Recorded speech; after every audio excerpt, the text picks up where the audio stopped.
shirweynaha koobaad ee urur siyaasadeedka horseed ayaa maanta lagu soo gabagabeeyay magaalada Hargeysa gaar ahaan hotel Guuleed waxaana halkaasi lagu doortay hogaanka ururkaasi hagi doona gudoomiyaha urur siyaasadeedka horseed waxa loo doortay Cabdilaahi Xuseen Iimaan Darawal gudoomiye ku-xigeenka koobaadna waxa loo doortay Maxamed Xasan Sheekh Muumin halka gudoomiye ku-xigeenka labaad ee ururka horseedna loo doortay Faaduma Xasan Maxamed gudoomiye ku-xigeenka saddexaad ee ururka horseedna waxa loo doortay Maxamed Axmed Saalax gudoomiye ku-xigeenka afraad ee ururka horseedna loo doortay Ayaanle Daahir Yoonis xogayaha guud ee ururka horseed ayaa sidoo kale loo doortay Axmed Cali Faarax halka ku-xigeenka xogayaha guudna loo doortay Maxamed Xuseen Faarax gudoomiyaha golaha dhexe ee urur siyaasadeedka horseed ayaa loo doortay Mujaahid Yuusuf Kirix Cawad shirweynaha ayaa halkaasi maanta lagu soo gabagabeeyay waxaana khudbado mahadnaq halkaasi ka soo jeediyay hogaanka urur siyaasadeedka horseed ee goobtaasi lagu doortay sida hore oo ogtiin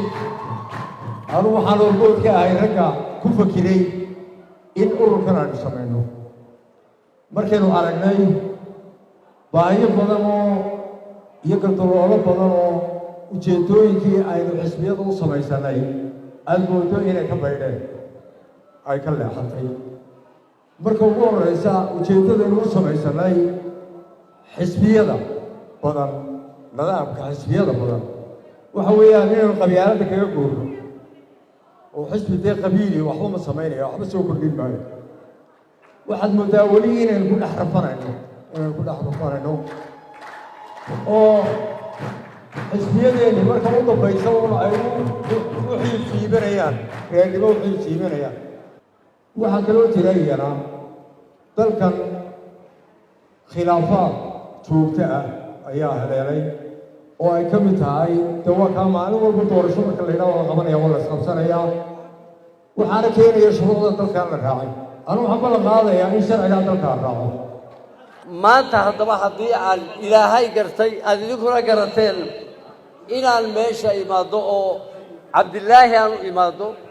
oo xusbigaa horseed aan u garto ka keliya bedeli kara xanuunada iyo dhaqannada xun ee ma ogtahay ummaddeennu maanta haysa oo iga naxiso oo ah inanka yar ee u haysta ninka mas-uulkii hadduu wasiir noqdo inuu guryo dhisto waa dhaqannada inaan ka bogsanno aan rabno insha allah cabdilaahina waxaan rajaynayaa meesha xilka uu maanta u tartamaya madaxweyne inuu ku soo bixi doono anigoo afka gobolka soo ugu hadlayana aanu jagada masab iyo munafac baanu ku dhigi doona insha allah waxaana ujeeddadaydu tahay inaanu dalkan iyo dadkan si hufnaan leh ugu adeegno oo alla ka cabsi leh haddii ilaahay idhaa ana roon moorta insha allah ilaahay ka baqayna idinkana idinkaashanayna haddii ilaahay idhaa maanta horseed ururkan hore uguma naasin jirne tareenkii hore xaqsoor dadkii ula dhacay baan ka mid ahay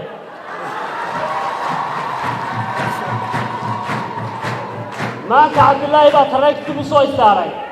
isbeddelka aan ka ururada ka dhexeeganay koobu ka yahay cabdilaahi ururkan eegayna inuu isbeddelka Soomaaliland uu keenay anigoo ku kalsoon aqoonteeda sare ee maamul iyo maareyn iyo khibraddeeda dheer aan ka soo shaqeeyay hay'ado badan kuwa caalamiya kuwa kaleba iyo garaanka siyaasadeed aan gudaha siyaasadda bulshada aan u leeyahay waxaan filayaa inaan xisbiga wax badan kusoo kordhin karo maadaama ay tahay shaqada mid isku xidha hoggaanka iyo fulinta waayo waxaan tirsanayaa inaan ummadda intiinan hor fadhida iyo in kaloo maqanba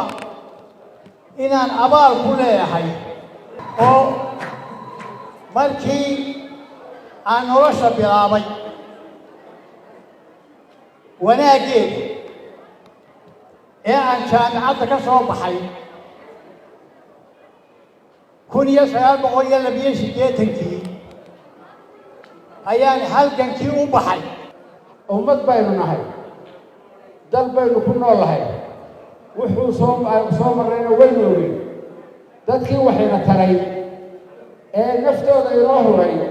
ee markaynu goomanayn gacalka inoo ahaa inaynu xusuusnaanno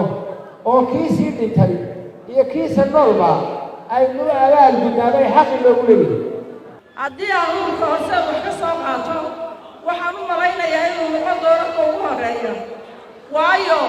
sida loo dhiso dowladnimo أما تضمن عبد الله بستان إلهي وبري